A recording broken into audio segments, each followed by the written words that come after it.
Hello hi friends, బాగున్నారా? నేనైతే చాలా బాగున్నా. అందరూ బాగుండాలి, అందరూ మనం ఉండాలి. నచ్చింది కదా ఈ డైలాగు. ఇప్పుడు అన్యోన్య కుటుంబాలు ఉంటాయి కదా, చాలామంది అన్యోన్య కుటుంబాల్లో ఎలా ఉంటుందంటే తేడాలు ఏమి ఉండవు. అత్త మామ బాగానే చూసుకుంటారు. కోడల్ని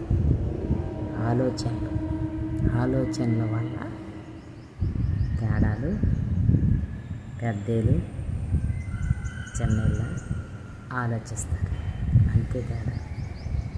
ప్రేమతో ఏమన్నా చెప్పారనుకో, ఆవిడకి ప్రేమతో చెప్తారు, ఒక్కొక్కరికి కోపంగా చెప్తారు.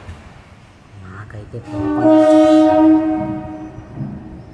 అలా ఆ కోపంలోని ప్రేమను ఎత్తుక్కున్నాను, ఆ బంధాలు బలపడతాయి. అదే లేకపోతే గొడవలు రేపుతాయి. అవి సాయంత్రానికి వచ్చినాక భర్తల చెవులు వేయటోళ్ళు,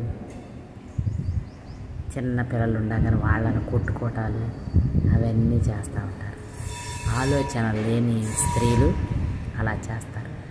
అలా కాకుండా ఆలోచించి ప్రేమతో చెప్పిన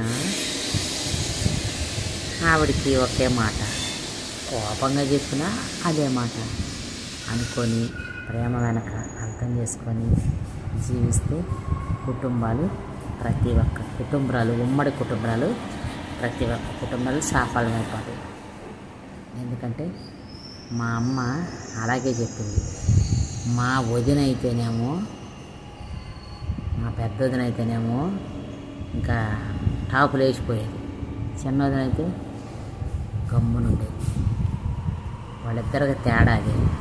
అలా చేసి మా వదిన మా అన్నయ్యని తీసుకొని వెళ్ళిపోయింది.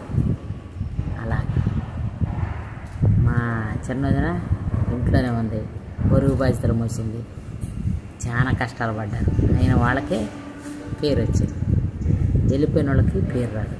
అలా కాకుండా ఆలోచించి ఆచితూచి ఉమ్మడి కుటుంబాల్లో ఆలోచనల పరంగా పొంది ఎవరైనా సరే సాఫల్యం అవుతాయి.